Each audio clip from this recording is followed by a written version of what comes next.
ଜୋରେ ଗରମ ହେଲାଣି। ଯାଇ ଗାଧେଇ ପଇଲେ ଦିଟା ପଖାଳ ଖାଇଦେଇକି ଟିକେ ମଣିଷ ରେଷ୍ଟ ନବ। ଖରା ବି ଆସିକି ମୁଣ୍ଡ ଉପରେ ହେଲାଣି।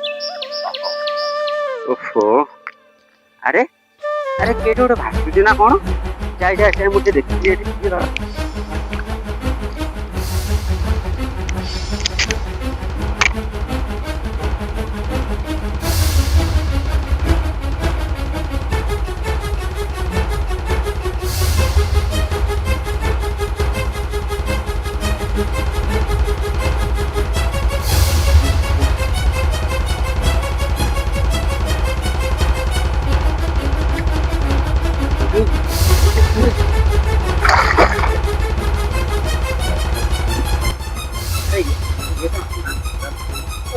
କଣ ହେଲା ତୁ ଦେଖ ପାଣିରେ ପଇକି ଭାସୁଛୁ?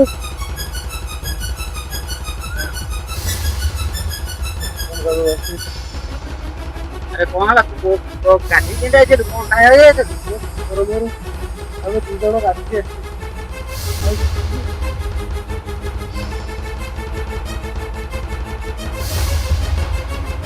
ଆସିକି ବୋରିଂ ଲାଗୁଛି, ପ୍ରବଳ ଖରା। କଣ କରିବା ଆଉ? ଗାଧେଇ ପଡିଆ। କୋଉଠିକି ଯିବା? ଏଠି ଆମ ପୋଖରୀରେ ଗାଧେଇବା। ଆଉ ଏଠି ମତେ ତ ପହଁରା ଆସୁନି ସାଙ୍ଗ। ସଦାବେଳେ ତ ତମେ ଘରେ ଗାଧେଇଲ, ମଜା ନବ। ମତେ ତ ପହଁରା ଆସିନି, ଯଦି ମୁଁ ବୁଡି ଗଲି। ମୁଁ ଅଛି ନା, ଟେନସନ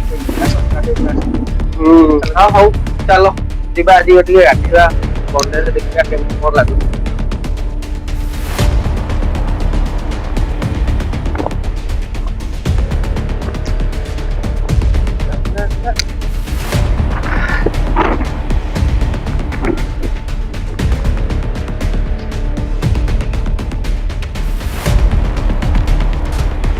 ଆରେ ସାଙ୍ଗ, ପାଣିରେ ମଜା ଆସିଯିବ ପୁରା ଗାଧେଇଲେ ନା? କହୁନଥିଲି ସାଙ୍ଗ, କେତେ ମଜାଦାର ପାଣି। ଆଉ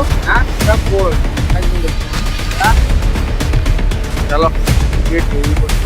ବଢିଆ ପାଣି ତ, ମୁଁ ଯାଉଛି ଗୋଟେ ଟପ୍ ପାଣି।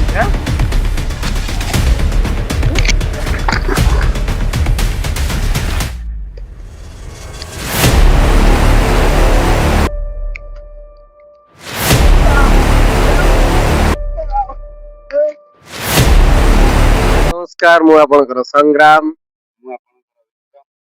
ତ ଆମ ଭିଡିଓଟି ଆପଣ ମାନଙ୍କୁ କେମିତି ଲାଗିଲା କମେଣ୍ଟ ମାଧ୍ୟମରେ ମତାମତ ନିଶ୍ଚୟ ଜଣେଇବି। ତ ଆମର ଏଇ ଭିଡିଓଟି ଥିଲା କି ପିଲାମାନେ ଯୋଉ ଆଜିକାଲି ଯୋଉ ଜେନେରେସନ ରହୁଛନ୍ତି, ତ ସେମାନେ ଯୋଉ ଗାଧେଇବାକୁ ଆସୁଛନ୍ତି ପୋଖରୀ ନଈକି, ତ ସେମାନେ ଯୋଉ ଗାଧଉଛନ୍ତି, ପିଲାମାନେ କିଏ ପେଲି ଦଉଛନ୍ତି, କିଏ ପହଁରା ଶିଖିନି ସେ ପାଣିକି ଡେଇଁ ପଡୁଛନ୍ତି। ତ ସେମାନଙ୍କର ତାଙ୍କ ପ୍ରତି କଣ ଘଟୁଛି ଆପଣ ତ ସୋସିଆଲ ମିଡିଆରେ ଅଳ୍ପ ବହୁତ କିଛି ଦେଖିଥିବେ, ନ୍ୟୁଜ ମାଧ୍ୟମରେ ଦେଖିଥିବେ। ତ ସେଥିପାଇଁ ଆମର ଏଇ ଭିଡିଓଟି ଥିଲା ତାରି ଉପରେ ଆଧାରିତ। ତ ଭିଡିଓଟି ଆପଣଙ୍କୁ କେମିତି ଲାଗିଲା ଆପଣ ନିଶ୍ଚୟ ଜଣେଇବେ। ଆଉ ହଁ, ଆଉ ଗୋଟେ କଥା କହୁଛି, ସମସ୍ତେ ଲାଇକ୍, କମେଣ୍ଟ ଆଉ ସେୟାର କରିବା ପାଇଁ ଜମା ବି ଭୁଲିବେନି। ରଖୁଛି। ଆପଣ ମାନଙ୍କର ଟିକେ ଭଲ ପାଇବା ଦେଲେ ଆମେ ଆଗକୁ ଯାଇପାରିବୁ।